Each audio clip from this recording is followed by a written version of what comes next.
3, 2, يلا 1, you live. Shalom and welcome to Boots on the Ground Live. I'm Yair Pinto, and with me is Mati Shoshani, and we're coming to you live after one of the most devastating barrage of rockets that was fired towards Israel since this war began. We have reports of more than 20 rockets and some direct hits against residential buildings and communities in Israel, with many Israelis wounded. These are just the initial reports, and as this report evolves, we'll share more details, and I'll have Mati Shoshani with me to tell you what's happening from Israel. And in the past 24 hours, Iran has suffered one of its most painful blows. While awaiting Donald Trump's decision, Israel has decided to break the rules in Iran. An aircraft penetrating into the Golan Heights was intercepted, and a foreign report claimed that Israel eliminated an Iranian nuclear scientist in Tehran. The scientist was hidden in a safe house inside his home where he was located and where he was terminated. Dozens of fighter jets attacked missile launchers, and military targets throughout Iran this overnight and also this morning. And Israeli Defense Minister Israel Katz said that the goal is to destabilize the regime. An Israeli drone terminated a terrorist traveling in his vehicle in southern Lebanon, and a single missile penetrated the defensive systems and directly hit the Sheva just moments after the Israeli Air Force destroyed missile launchers and their operators. So, guys, I'm Yair Pinto, and I'm joined here with Mati Shoshani, coming to you live and bringing you Boots on the Ground, the report that gives you all the truth about what is happening in Israel. And today, we'll talk about how Israel is destabilizing the regime in Tehran. Since yesterday, there have been attacks on headquarters of the internal security forces of the Revolutionary Guards, and special units took part in these attacks. The Israeli Air Force deployed over 50 fighter jets, which flew continuously over Tehran during the night, striking nuclear infrastructure, ballistic missile component, and regime targets. Attacks continued this morning with dozens of targets bombed.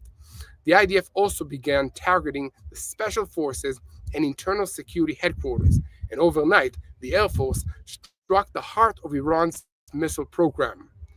During the night, several industrial sites manufacturing whistles in the Tehran area were attacked, and according to Israel, these sites have been built over years and represented the core industrial strength of the Iranian Ministry of Defense. Iran is urgently moving oil out of the country, and Iran fears that Israeli attacks will interrupt its trade. And since the start of this war, it has dramatically increased the oil exports to the global markets. And according to Bloomberg, Iran filed the oil storage at the port of Kharj Island. Oil tankers quickly load and don't remain anchored in that area any longer. It's clear that they're trying to export as much oil as possible from Iran. Israeli security sources told Iran International that Israel may attack nuclear facilities at the Fordo in Iran alone without American involvement, possibly in the coming days. Iran's revenge plan is mining the strategic strait, placing mines that can explode if a ship goes in that strait. And Donald Trump is hesitant about attacking, while Iran threatens to shut down the Strait of Hormuz, though which 1/3 of the world's oil shipments goes through that strait. So it's important to remember that even if weakened, Iran can still cause immense damage. Iran's own economy would also suffer, but international pressure to end the war would increase. The Ayatollahs are thinking of their survival, and that's what will deter the outcome. A single Iranian missile fired this morning on Friday directly hit a residential neighborhood in Beersheba, an Israeli city in the south, at 4:58 a.m., and one after that destructive strike on the Soroka hospital. Massive damage was documented at the impact site today as well, and 7 lightly wounded casualties were taken to the emergency room. This is according to the Israeli reports. And in Gaza, the IDF destroyed more than 500 terrorist infrastructures. The IDF soldiers are fighting Hamas inside the Gaza Strip, and reserve fighters from the 646th Brigade are operating in Gaza and succeeded in destroying over 500 terrorist infrastructures above and below the ground in the Sajaiya area of northern Gaza. Look, we're moments away from seeing the Revolutionary Guards in Iran collapse. So let's dive into the details. I'm Yair Pinto, reporting to you boots on the ground about what is happening in Israel. And this is day 622 of the war against Hamas, Hezbollah, the Houthis in Yemen, the Shia militias in Iraq, and the Palestinian terrorists in Judea and Samaria. All of them are taking their orders from Iran's Revolutionary Guards Corps, who once again seem to be collapsing every day now. Right, Mati Shoshani? Let's pray for that. And just a second before we begin, I want to click on the subscribe button. So please click on it with me so you stay tuned to the truth in real time and never miss another episode of Boots on the Ground. So, guys, I'm here with Mati Shoshani. Yair. Yeah. Yes. First of all, happy birthday, Yair Pinto, even though this is a hard day. And two, as we're going into this live, I think it's important to remind people what's happening right now in Israel. And we've just experienced a very, very dramatic attack by Iranian missiles, at least 23 ballistic missiles. We're not sure if they're of the new size of missiles that have been striking Israel, but a very dramatic turn of events. Already confirmed are several wounded in northern cities in Israel, in Haifa and elsewhere. Dramatic visuals, dramatic sights. I think the image that is playing right now is, I'm not sure that this is from this current strike. Maybe it is. Anyway, dramatic strike in northern Israel with multiple people injured. No casualties reported yet, but at least people need to be aware of the fact that this is ongoing. We're about to enter the Shabbat. I'm on a brief vacation home with my family. You're on a vacation home with your family, planning to celebrate your birthday. And this is a show of what Iran is planning to do to Israel and how they're negotiating in good faith, quote unquote. And it's important that people are aware of what's happening. We're sitting here in Israel. Israel is attacking only military targets, and the Iranians are bombing civilian targets in an arbitrary way, striking civilians, kids, and even Holocaust survivors in Haifa, a city with many elderly people living in it. I know we have like a whole program to talk about, but this is breaking news. This is what's happening right now in Israel. The whole country is experiencing this together, and this is the reality of what it looks like to fight against the Iranian people. Very important to note. Very important that people are praying right now with Israel for protection and to stop the attacks of the Iranians. We've just spent, myself with guests I've had in my house, time in the bomb shelter. You were hiding under a tank waiting for this to film, Yair. This is the reality on the ground for civilians, not military targets, not strategic targets, but civilians being targeted by the Iranians with the purpose of killing and harming civilians. And we want people around the world to pray, stand with Israel, and call on the Iranians to lay down their arms, cease their operations of enriching uranium, and come and negotiate in good faith. Yeah, definitely, Mati. I think that the key point here in this war is that Israel, since day one, against Hamas, against Hezbollah, against the Houthis, and against the Iranians now, are only targeting military targets and the regime of the terrorists themselves, not the civilians. Moreover, Israel is announcing to entire neighborhoods and sections that it's about to strike in that location before carrying out an aerial strike or a navy strike or a ground maneuver. And the Iranians are doing just the opposite, launching rockets at hospitals, launching rockets at civilian buildings. We've just been in the area of Bat Yam, where a huge missile with more than 500 pounds of explosive materials was detonated, and the shockwave was just unbelievable. It looked like a scene from an apocalyptic movie. Everything was destroyed, and this is what we're dealing with. This is the regime that was so close to reaching a nuclear bomb, and that's why we should continue this war and destroy their nuclear capabilities and their ballistic missile program. And this is what Israel is doing, and hopefully the United States of America will join us in this battle to basically topple the world's state sponsor of terrorism. This is what it is. Mati, do you have any updates from the current event news of the missiles that just landed in Israel, or you want me to go and give a brief update on the last 24 hours of what Israel was doing in Iran? No, let's go to that. What I just reported is what we know currently. It hasn't changed. Okay. We have about 23 rockets injured in Haifa. We're still sort of figuring out the details, and I think we'll have more in about 10 to 15 minutes. Okay. Well, thanks, Mati. So, the IDF attacked several launch sites in western Iran after identifying attempts by the Iranian regime to repair them. The IDF spokesperson's unit stated that in recent days, the Air Force and its aircrafts identified several attempts by the Iranian regime security forces to restore launch and storage sites after they had been attacked by the IDF. The aircrafts attacked and destroyed engineering equipment and eliminated dozens of Iranian military personnel that are operating in the area. And a short time ago, approximately 20 Air Force fighter jets guided by intelligence from Amman, the military intelligence directorate in Israel, completed a wave of attacks in western Iran.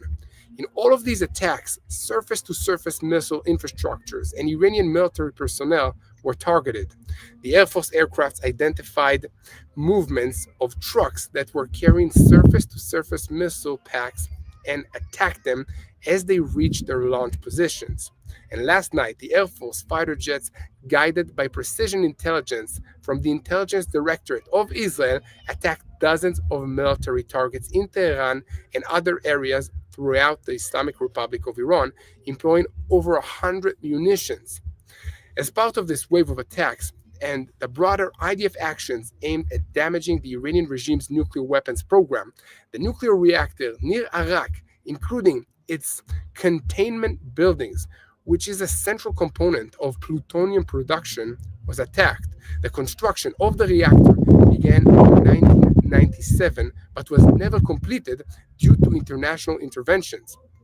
The reactor was intended for high-grade plutonium production, enabling the acquisition of nuclear weapons due to various agreements, and in recent years, the Iranian regime has prompted had prompted the conversation of the reactor to design with lower plutonium production potential, which does not enable nuclear weapons acquisitions. Mati, do you think that Israel really has the ability to destroy the nuclear installations that are hidden 300 meters beneath the ground or 300 feet beneath the ground? Or do we need the help of the Americans? Well, we've said very clearly that we need the help of the Americans. Part of the problem is, and this is an issue of scale and numbers, is that Israel has the weaponry, we have the aircraft, but some of these targets are hardened, underground, deep covered bunkers. And to really create the substantial damage that is needed, you need both the time and a very heavy ordnance. And Israel has been calling on the U.S., as have many other people, including us on this channel, saying like, look, the fastest way to end this war is for the U.S. to get involved directly. It's for them to come in with the bunker busters and eliminate the targets within Iran that enable them to continue and possibly rebuild in the future their nuclear program. And that's the important key piece here. Israel, and you'll see this in some of the imagery that's been coming out, our Air Force sometimes will come back to the same facility time and time again, sometimes over multiple days, where they'll run a bombing mission, they'll take images, they'll wait for the dust to clear, they'll try to see, probably gather more intelligence, and then come back, strike again. Come back, strike again, and ever so slowly, the pit that they're bombing gets a little deeper, and they're knocking out more and more facilities. The U.S. has the ability to drop ordnance, and again, you need to understand the magnitude of this. We're flying, small aircraft, F-16s, F-15s, F-35s. These are small planes relative to the strategic bombers that the U.S. carries.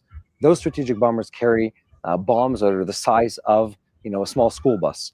When they penetrate into the ground, they, just by their kinetic energy, are strong enough to create a crater that busts a bunker. Then if you add the explosive charge that they're carrying, the fact that they have hardened tips and a whole bunch of fancy tricks to them, they're highly effective in targeting exactly this. And I need to say this openly. I don't think ever there was a plan by Israel that said we're planning to indefinitely be able to do this on our own. We always wanted the U.S. to be part of the attack, and we've called on them to do that. Just today, I was watching the latest interview Prime Minister Netanyahu gave on this topic, and he said, look, I can't speak on behalf of President Trump. The U.S. has been a fast ally of Israel, both in the previous administration, but so much more so under Trump. And yes, if the U.S. steps in, it will help end this quicker. But Israel is able to end this on its own. But then it's a question of, is it another week of bombing, or is it over in a day or two? And I think you were asking just a second ago if we have updates, and there have been things happening just a second ago. As this attack unfolds in Israel, where the Iranians launched a barrage of over 23 ballistic missiles that we know of to Israel, several of them struck targets in northern Israel, in Haifa, which is the largest northern city on the coast, and a city that has a large port and oil refinement and other strategic facilities. And Khamenei, the supreme leader of Iran, which I find to be an amusing title regardless, he comes on and says, our enemy is receiving its punishment. And the reason he says this is because just before that, Israel was striking within Iran. And Iran needed to do this. I want to remind everyone that the last couple of days have seen Iran change its methodology. It's been 1, 2 missiles, not a large barrage of missiles. This is breaking but more accurate more, somehow. Yeah. Well, look, I mean, again, going back to Prime Minister Netanyahu, who tends to give a lot of technical details when he's probed in interviews. Some of the missiles that hit in the last couple of days are of a different scale than what we've experienced right now. They're much bigger. They have a higher payload, as in more explosives. And also they have multiple warheads that when they strike the ground, they cause damage over a larger area. Some of it also has a type of a cluster bomb where it still can explode if touched, even days after it hits the ground. So they have different versions of missiles, and some of them have been more lethal than what previously hit the ground. And it's important to note that, look, we're not impervious to Iranian attacks. There has been damage. There have been, fatalities in Israel from those attacks. But what's important to note here all the time is we're not on the same moral playing field. Israel is attacking the leaders of a murderous regime in Iran, people that have been building bombs.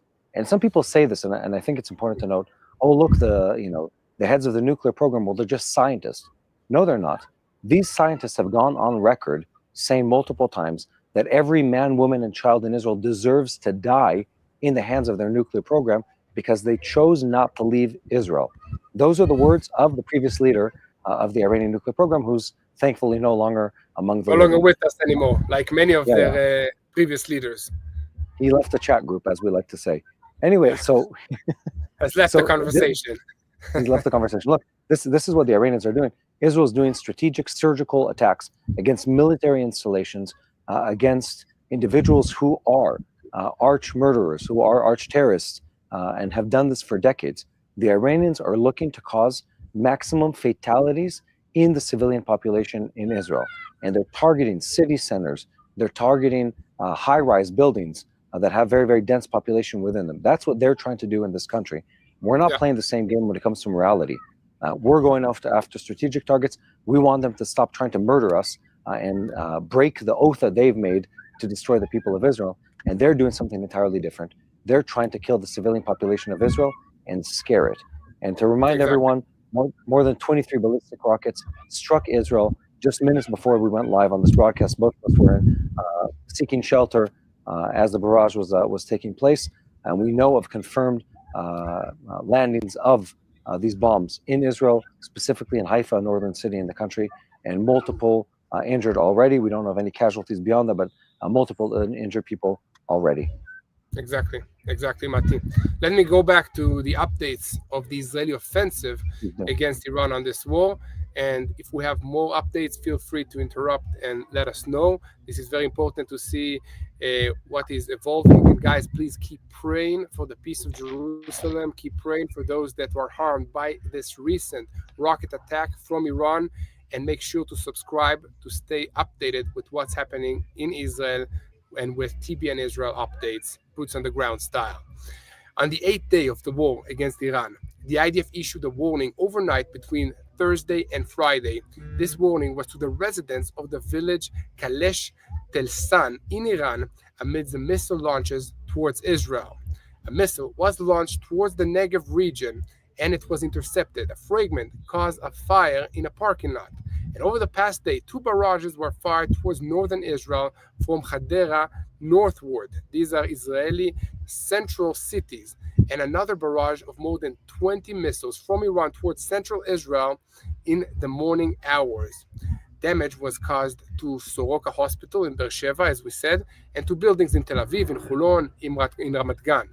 So guys, I need you to understand that since this beginning of the strikes, Iran blocked its citizens from accessing the internet because they don't want to see these reports and anything coming out of the outside world. So an Iranian government spokesman stated that the decision to limit the internet access was indeed to prevent damage to their air defense systems and to their ability to target the Israeli aircrafts. If necessary, we will connect the citizens to an internet again, a decision intended to protect the national security and the citizens.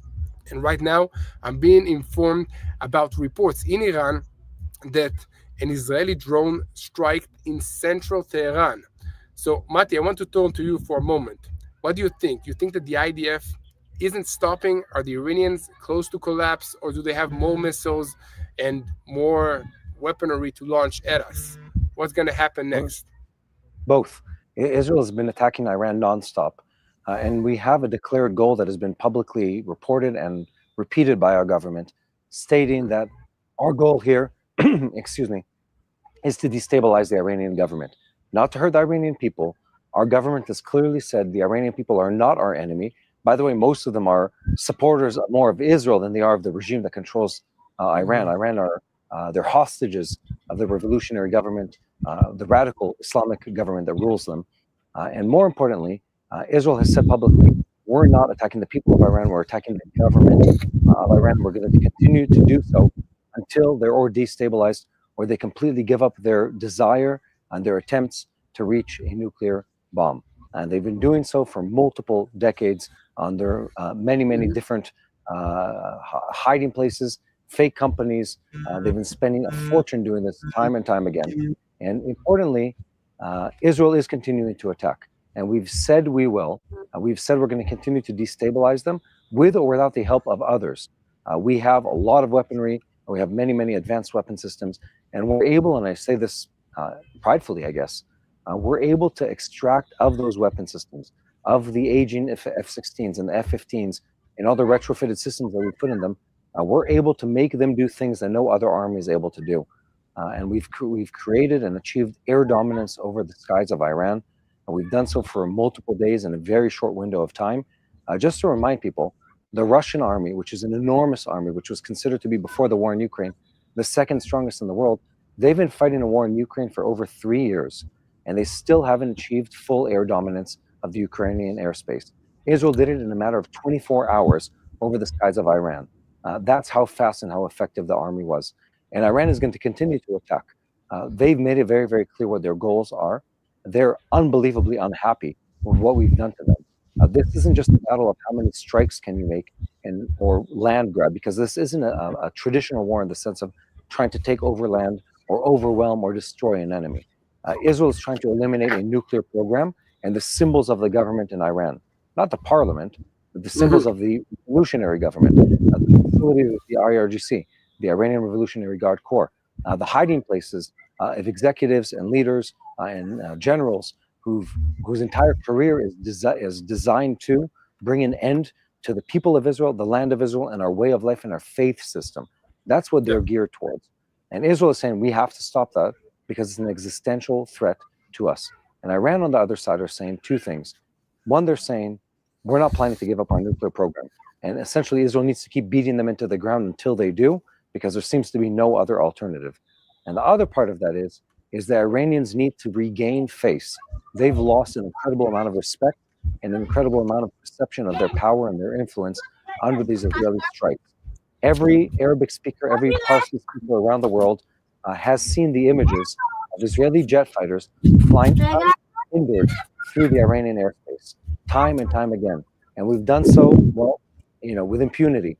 It's been a humiliation to the Iranian government, a humiliation to the Iranian people, time and time again. And the only way for them to try to regain some of their self-respect, some of their dignity, is by striking back at Israel. And I'd say this, they have to a certain degree. Now would be a good time to say, look, we respect the fact that you're not completely destroyed. Give up your nuclear program. Now would be a perfect time to do that for both Exactly. sides, by the way.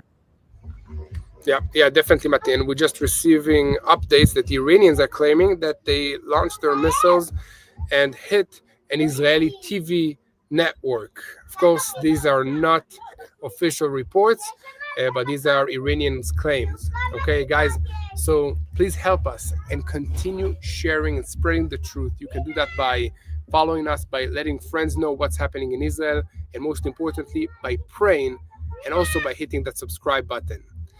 Guys, we must not forget that right now, families across Israel are struggling. Children are going to bed hungry. Holocaust survivors are living alone with empty fridges and no one to help. There is very, very severe suffering in the Israeli people as well. And this is something that nobody is talking about. This is real. This is urgent. And you can make a difference, guys. You can make a difference because we have an organization that is partnering with us called Meir Panim. He's on the ground, feeding the hungry, caring for the forgotten, and restoring dignity to those who need it most. But they cannot do this alone. So, guys, we need your help because every gift means a hot meal, a kind smile, and hope where it's needed most. So don't wait. If you want to help Israel and feed those that need it in this land, go to bless-israel.org. Again, that's bless-israel.org. Together, we can bring comfort. Together, we can feed a nation with love. And people in Israel need the support. So, guys, just again, bless-israel.org. Thank you so much. Now, let's continue with what is happening in Israel in the past day. A single Iranian missile launched this morning directly hit a residential neighborhood in Be'er Sheva at 4:58 a.m. and a day after a strike at Soroka Hospital that caused extensive damage. Today, again, enormous damage was documented at the scene of an impact, and the hospital reported that 7 people were in light condition and evacuated to the emergency room. Attempts to intercept the missile failed, and the Revolutionary Guards claimed that Microsoft's site in Be'er Sheva was attacked due to close collaboration with the Israeli military and being part of the system supporting aggression, not purely a civilian entity. The cyber area attack also includes residents of individuals involved in espionage and artificial intelligence directly cooperating with the enemy's army and security mechanisms. The IDF spokesperson's unit, Brigadier General Efi Defrin, stated that the Iranians actually planned a large volley that just the single missile but failed as the IDF attacked 3 missile launchers that were ready to launch at Israel from Iran into Israel's territory, and a military commander responsible for their launch was terminated. So the IDF reported all of this information, and later the IDF spokesperson's unit announced that more than 35 missile storage and launch facilities were attacked this morning in Tabriz in Kirmanashah.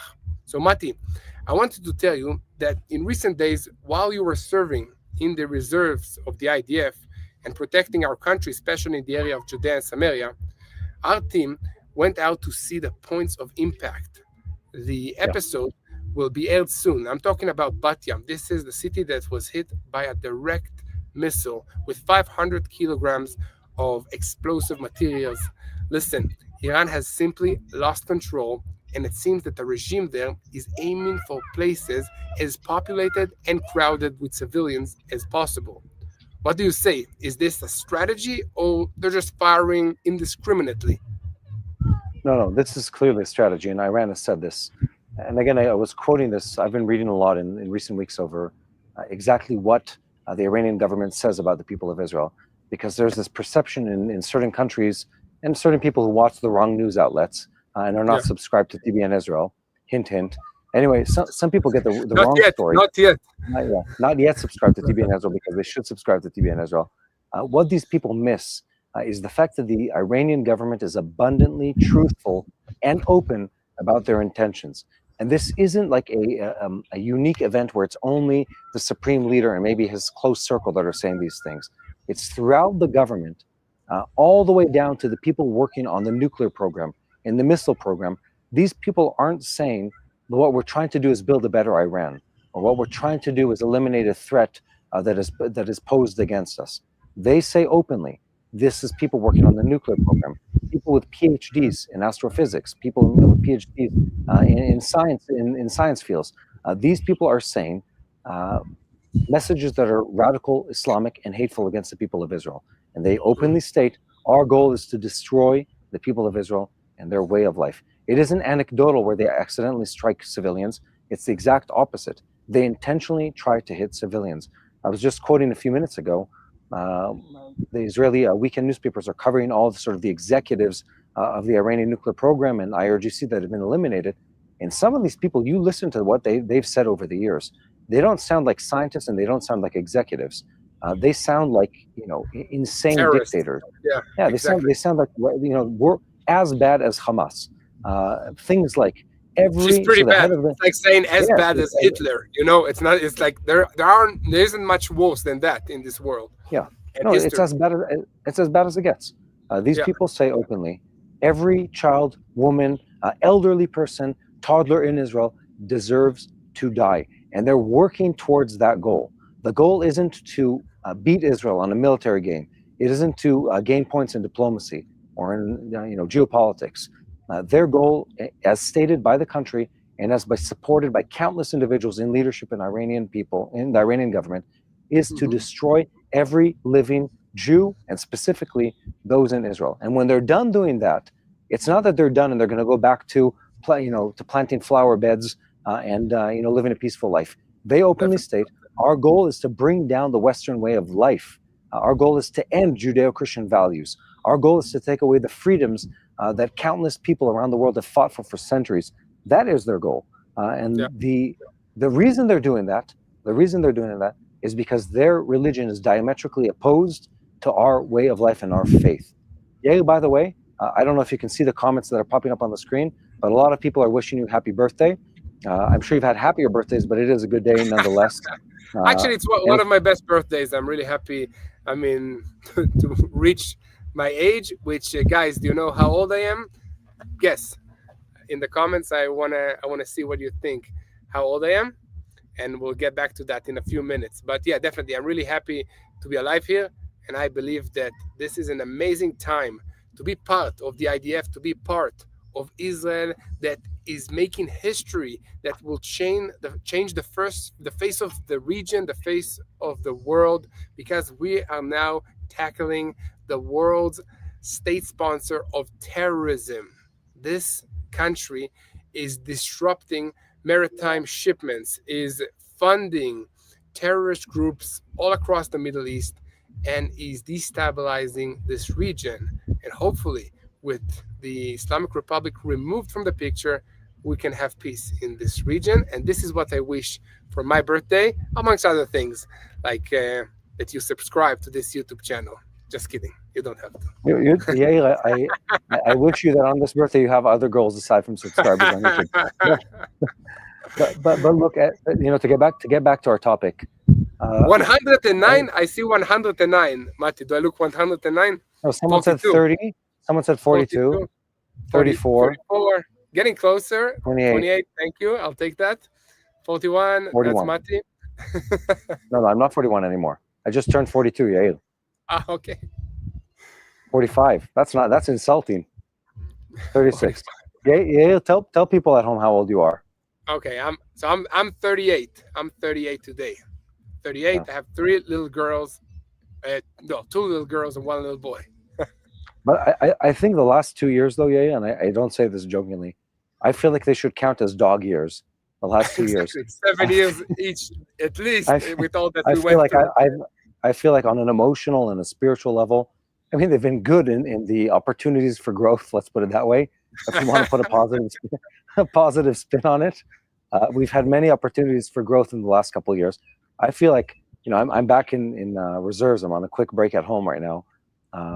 Back in reserves, and I'm remembering what was 2 years ago, and I had a couple pictures that my son sent me of like, I think week number 3 or 4 when I first saw them when the October 7th war broke out. And I feel that was 5 years ago. That's how it feels. It was 18 months ago. It feels like it was 5 or 6 years ago with so much that has happened. And I feel like this last week, everyone in Israel is on edge. Everyone in Israel is grumpy because we're all sleep deprived. I'm especially because I'm back in reserves, but everyone here is sleep deprived right now because of the Iranian missiles. It's been a rough time. And I don't want to make light of what's going on here. Yes, we're cheering for the IDF as the Air Force bombs Iran, etc., and our enemies are being beat one after the other. But it's taking a toll, and I think we need to remind people that our people need prayer and we need support and we need love. The children of this country, they need that. The adults of this country, they need it too. It's been a rough season, and not everyone is able to just brush off 2 years of constant warfare and struggle. Especially those who've spent time in uniform, and also the families who had their family members go off for extended periods in uniform and be left without a father or a mother in the house. So I think we need to encourage people to keep praying for the families in Israel, for the hearts and the souls and the spirit of the people of this country, not to become jaded, not to become hardened by these events, but to remain soft, to remain loving, not to lose the value and the love of life that people in Israel have. Anyway, I will add we're to that. here. I will add Go to ahead, that Yair. also pray for the children, for their innocence, that they wouldn't run to bomb shelters every time they hear like a ice cream truck or a sirens of an ambulance or something like that, because that's the situation now. Or even if they hear like a siren in the TV, they automatically wake up and run to the bomb shelters. This is the situation like with my kids at home at the moment. So I hope that this will be just a temporary phase, which is needed now to stay safe and vigilant, but not a long-term trauma. No, I hope it isn't. Look, so I want to recap what we're going. We've been going for about 35 minutes now on this live. Just before we started this live, there was a series of missiles, ballistic missiles launched from Iran to Israel. About 23 missiles. Most of them were intercepted. Several of them were intercepted over Jerusalem, and this is, I think, something notable. There were several that hit ground in Haifa, which is the northern city on the coast, but several intercepted over Jerusalem. We could hear from where I'm sitting, west of Jerusalem. I'm guessing you heard the same thing, Yair. There were intercepts over our heads, and you could hear the thuds of those missiles blowing up. And so again, it's an escalation where the Iranians are trying to once again really reach the civilian population and cause a damage level that will be perceived by the public as something that's worth stopping the war for. The reason they're doing this is they're trying to scare the Israeli public. They're trying to sow fear in the hearts of the Israeli public. They're trying to get us to stop attacking them. But I want to tell you, the people of Israel have a level of resolve that I don't think the Iranians have accounted for. We went into this war, and I remember talking about this about a week and a bit ago, knowing full well that there would be a pushback and retribution from the Iranians for attacking. And we all in Israel said, I think it was a sort of a general sentiment throughout the country, that we really have no choice but to end the threat of the Iranian nuclear bomb in this day and age. And if we don't take care of it now and bear the consequences, we knew there would be a consequence. We know we would be leaving this problem to our children, and that is simply not the level of responsibility we carry as a people. We wanted to eliminate it off the table, and that's exactly what we did. We're on day, what was it? It was the 13th, we're day 8 of this attack. Attack where Israel struck Iran first, eliminating much of its nuclear facilities. We're not done yet, but the attacks continue throughout Iran, and Iran has been retaliating to Israel, hitting the Israeli population with ballistic missiles. Many of them intercepted in outer space, many of them intercepted after they entered the atmosphere, but still debris and some of the missiles have made it through and caused damage in this country. Please, guys, continue praying for the protection and the supernatural provision to the people of Israel. By the way, if you're here and have lasted this long on this broadcast, make sure you get every single broadcast, like, share, and subscribe. All it takes is for you to copy that share link and send it to someone else to make sure that the next time this goes out, the gods of the algorithm on YouTube know that this is a video that's worth reaching other people. And guys, let me tell you something. The reason we're here is because we want people to know the truth of what's happening in Israel. We want them to hear the truth. We want them to see the truth. As you're watching this right now, both Yair and I are based just outside of Jerusalem. We're on the ground as much as anyone could be on the ground. We speak the local language in Israel. read the local news in the language that it's reported in, and make sure that you guys understand that with the filter of a biblical and spiritual understanding of what happens in Amen. this land. That's why Yeah, we're here. definitely, Mati. And I saw that we have Farars. Like, we had a comment from a guy that was stuck in the screen for a very long time, saying this will be my last birthday. I just want to say, Faraz, I am praying for you, and I hope that God will touch your heart and have a change of heart, that you will start loving on the people of Israel instead of hating them. Okay? Yes. And thank you for watching, by the way. Hope that you are a subscriber, and come watch all of our programs and understand what really is happening. And I'm sure that you are receiving some false information about the Jewish people and about the people of Israel. So in my birthday, I wanted to wish you a great year and hopefully a change of heart. And guys, Yeah, I wanted to I have a question for you, Yair. Yes, Where is the U.S. and where is exactly, Donald Trump? exactly. Where are they?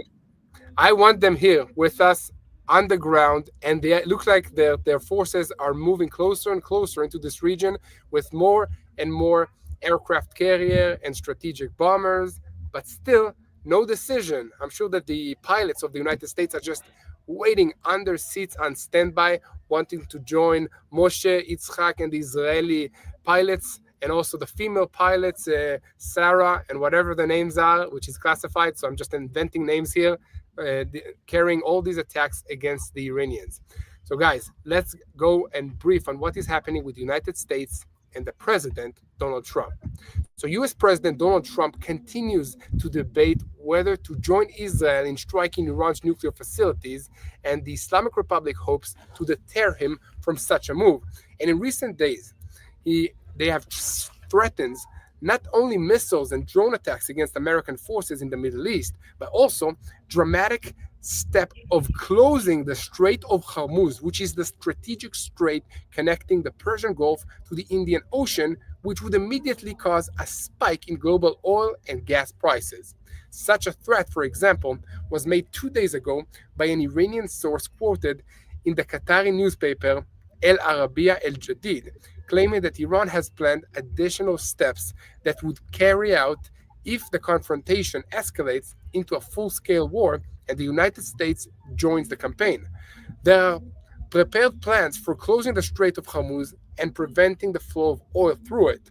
And a similar threat was issued yesterday by Mohsen Razaei, a member of the Council of Expediency of the regime, a central advisory body to the supreme leader Ayatollah Ali Khamenei. We have severely punished the enemy, but this is not enough, he said. We still haven't used our land and sea capabilities, our oil, the Strait of Hormuz, and our new missile technologies. The Strait of Hormuz, which ranges from 34 kilometers at its narrowest point to 95 kilometers, is a critical transportation artery for international markets. 1/3 of the global maritime oil traffic and 1/5 of liquefied natural gas shipments pass through this strait.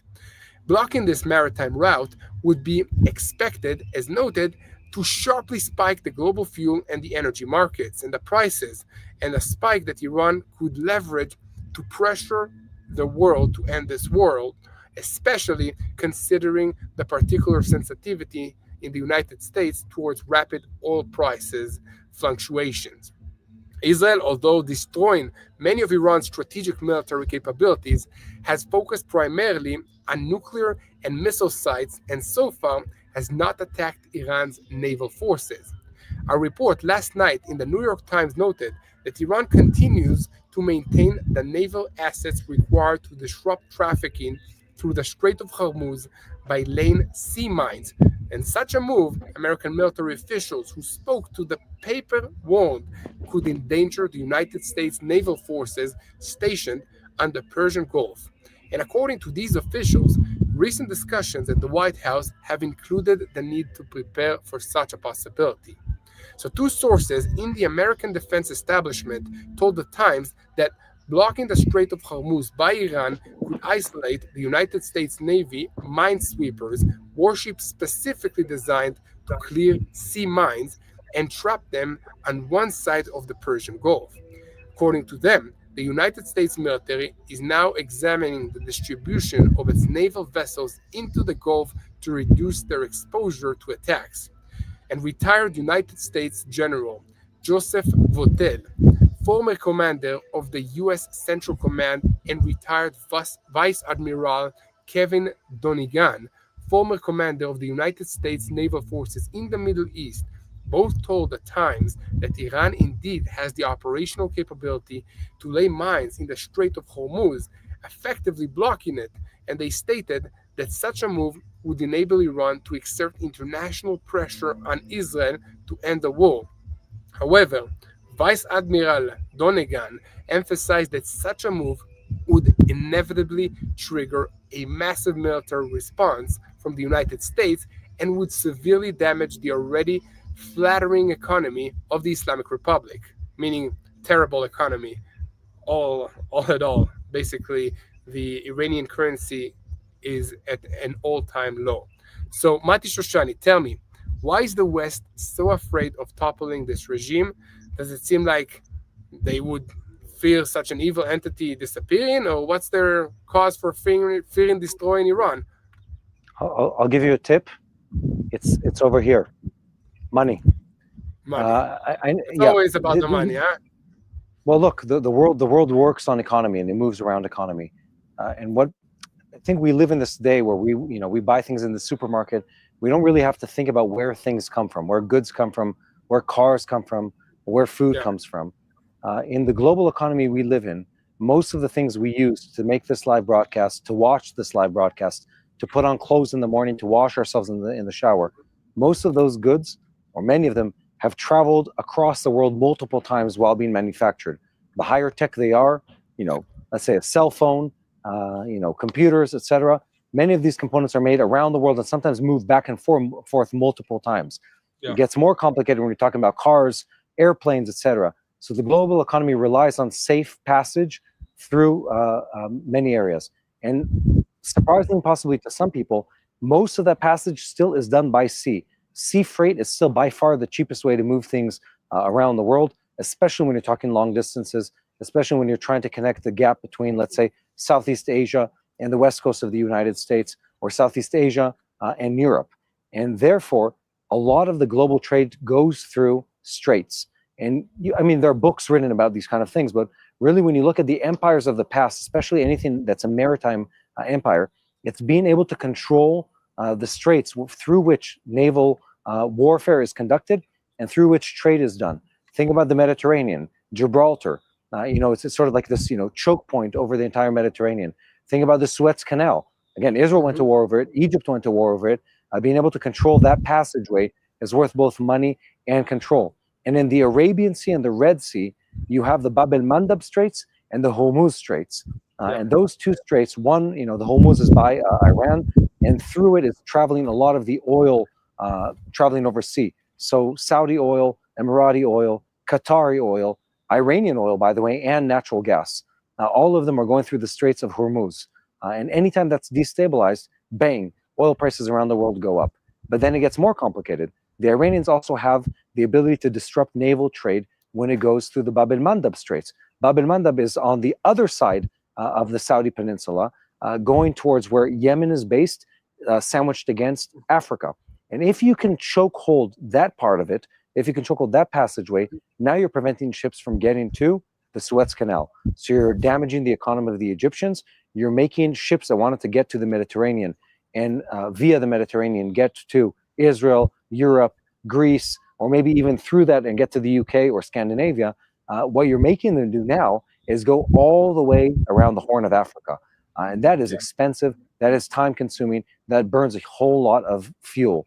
So again, money plays a huge part in this. And the Iranians, it's easy to forget this. They're not a traditional army in the sense of many, many tanks, many, many airplanes. In fact, they're actually quite weak when it comes to those metrics. Where they do excel, where they've spent a lot of money and a lot of energy, is on the machines of disruption. Small surface vessels that can travel over sea and almost conduct acts of piracy against other countries. So sink a ship, sink an oil tanker, bang, the prices go up. Make it unprofitable for ships to move containers through that area. Now they're traveling around Africa or don't want to travel at all. or like we did early in this war, trying to move goods over land from Saudi through Jordan to Egypt and then to other ports. Again, On it gets trucks. very expensive. On trucks. On trucks, overland. Trucks, trains, whatever. So it gets really, really complicated. Their ability is focused on disruption, and they've done so brilliantly over time, disrupting trade in a maritime way. And look, the world is objectively concerned about this. They have the ability, almost overnight, if they try to block some of these, these straits, they have the ability to jack up the price of oils, of crude oil, and many, many dry goods, but also to disrupt the global, let's call it stock exchanges. You'll see NASDAQ tank. You'll see, other stock exchanges, the London Stock Exchange and other countries really respond in that. And that means a lot of losses for many, many countries and many companies. So they're trying to avoid getting to that place. I want to say that there's a difference now, though, where it seems to me that in the last, I don't know, help me frame this, let's say 3 to 5 months, the global community, specifically the European and the American ones, are awake to the fact and they're alert to the fact that the Iranians really have a very clear goal, which is they want to bring destruction. And they realize that there's no point in trying to negotiate with them. They've made it so clear time and time again that they're just not really honest when it comes to negotiations. They try to squeeze as much nuclear juice as they can out of every negotiation. And at the end of that process, you're back at square one. Just now they have more nukes and more money, or more nuclear capabilities and more money. So look, even when Trump was trying to negotiate with them, assuming that it would go well, the UK, the French, and several other countries said, guys, you can't negotiate with these people. Stop them from getting nuclear capabilities and do it as fast and as aggressively as needed. And I think we're there. I think the world understands that sometimes there's a price to pay to stop this type of evil. Sadly, we're the only ones taking aggressive action to stop it, but there is support for that action. And again, we go back to the question of, USA, come and fight this fight. We're fighting a fight on behalf of the Western world. We're fighting a fight on behalf of the Judeo-Christian countries and even post-Christianity, post-religion countries that think that it's no longer, a thing of relevance. They still need us to fight their fight. The German chancellor said the other day, very clearly, Israel is fighting the war of Germany. It's fighting the war of the West, and that's exactly what we're doing. And guys, we need your support. Israeli fighter jets are fighting around the clock over Iran. It would make it a lot faster and a lot easier if the U.S. pushed some red buttons and got their pilots that are well-trained, well-equipped, and waiting to come and attack. Let them come and finish this mission here in the Middle East. Exactly. And Mati, also, moreover than on top of these strikes in Iran, Israel is still fighting in the Gaza Strip. It is still fighting in Lebanon. It is still fighting in Syria, which, by the way, I just received the report that an Iranian missile that was intercepted landed inside Syria and caused massive fires and flames to an oil facility in Syria. Nobody, of course, will blame the Iranians for hitting the Syrians. They will blame Israel. This is what happens in this war. And guys, this is why we need your help. We need your help to share the truth, because apparently nobody in this world knows how to share the truth and what is happening in Israel.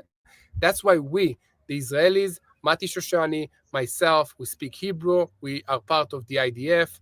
We are here on the ground as part of the TBN Israel team, and we are sharing the truth of what's happening in Israel every day. Sadly, no breaks during this war, even on my birthday. By the way, thank you for all the birthday wishes. Really appreciate that. And also on Mati's birthday, so nobody is missing out on any update that is coming out of Israel. We feel really proud to do that, to have the ability to share the truth and to be with you and encourage you to pray for the situation, because we know that prayers work. So guys, how can you help us? First of all, hit that subscribe button now, please. Thank you so much. I like that it's popped down on the screen.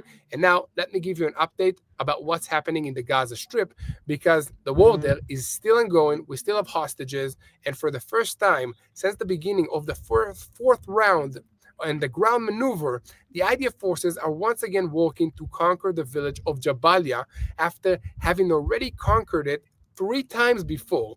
The IDF says that as part of expanding the fighting within Operation Gideon's Chariots. And for the first time since the start of the ground maneuver, forces from Division 162 have begun encircling the village of Javalia in recent days with the aim of locating and destroying terror infrastructure above and below the ground. Under the command of Division 162, the combat team of Brigade 401 is fighting. And since the start of the encirclement, they have been working to destroy terror infrastructures in Jabalia. So far, launchers and tunnel shafts, as well as terror infrastructure above and below the ground, have been destroyed, and many terrorists have been eliminated. Again, this is the Gaza Strip, not Iran. The battle continues in Gaza. Combat teams from the Givati Yair, Brigade. just a second. Yair, just a second. Yes. I have to go. Happy birthday, Yair. Have Thank a you, wonderful, buddy. wonderful birthday. And thank you for everyone who's been watching and sharing. I got to go. I have only a few hours with the family. Time to be spent the right way. Definitely. Have a wonderful Michael, Shabbat, thank you guys. for joining us. Have a great weekend. And guys, back to the news about what's happening in the Gaza Strip. As I am speaking, there are exchanges of fire between Hamas terrorists and IDF forces. These are updates I just received now. And the combat teams from the Givati Brigade are locating large amounts of weaponry, destroying terror infrastructure, and eliminating dozens of terrorists in that area. And during the operations in Jabalia, in that village, Givati forces identified several terrorists moving towards them from the direction of the village. The forces directed Air Force aircrafts, which attacked and eliminated the terrorist cell. The IDF updates that reserve fighters from the 646th Brigade Combat Team are operating in the areas of Sajaiya and Dar Shtufa in the northern and central parts of the Gaza Strip. And during Operation Gideon's Chariots, the forces eliminated dozens of terrorists and destroyed, in cooperation with the Air Force and in the Engineering Corps, more than 500 military structures and terror infrastructures above and below the ground. And during the activity, the forces identified and destroyed a tunnel shaft inside a residential building in Sajaiya, as well as an underground route in the area, and approximately 500 meters in length underground. And another incident, fighters identified a terrorist attempting to fire a mortar shell towards the forces, and in a quick response, the terrorists were eliminated by aircraft fire. So the Gaza Division Forces 143 are conducting offensive operations in the Rafah area, consolidating achievements in the Jeniach neighborhood, where they have destroyed dozens of terror infrastructure. And additionally, the forces attacked several terrorists who are approaching them and posed a threat. Division 36 operates in Khan Yunis, and in recent days, the forces identified tunnel shafts, weapons, and explosives that posed a threat to our troops and eliminated several terrorists. Guys, this is all for today. I want you to remember that this war is affecting many, many people here in Israel. And the sponsor, the part that is partnering with us today, is Meir Panim. So guys, if you want to help Israel, go to Meir Panim. Can you show the link on the screen as I'm speaking now, guys? Yes, thank you very much. Okay, so guys, please visit this link, Meir Panim, bless-israel.org, okay, and help feed the Israelis that are in need. It's important to understand that many Israelis and families haven't been working for more than 620 days of war. Some of them, their factories were closed. Some of them were called to the IDF and had to close their own business. Some of them are elderly that just do not have the means to fund themselves. And because of the economic situation in the country now, they depend on help and donations. So Meir Panim is giving them meals, is feeding these people. As you can see in the images, they are also helping the soldiers with meals and food. It's just amazing to see the support. So guys, visit www.bless-israel.org and support this organization that is also helping us create more videos like this one in Israel by sponsoring this program. So thank you so much for being with me. Keep praying for the peace of Jerusalem. Keep praying for the children that are affected by this war, if it's the Iranian children, if it's the children in Gaza, and the children in Israel. Make it personal. Pray for a hostage. Pray for a soldier. Pray for the peace of Jerusalem. Thank you for all the birthday wishes. I'm going to go celebrate with my wife that has spent all morning baking, making dough for pizza and some barbecue. Hopefully, we will not have to run to the bomb shelter as we are celebrating and eating my cake. Thank you so much for being with us in the past 621 days. Thank you so much. Have a great day, and we'll see you again with more updates from Israel. Make sure to subscribe, like, and share, and have a great weekend. Blessings from Jerusalem, guys.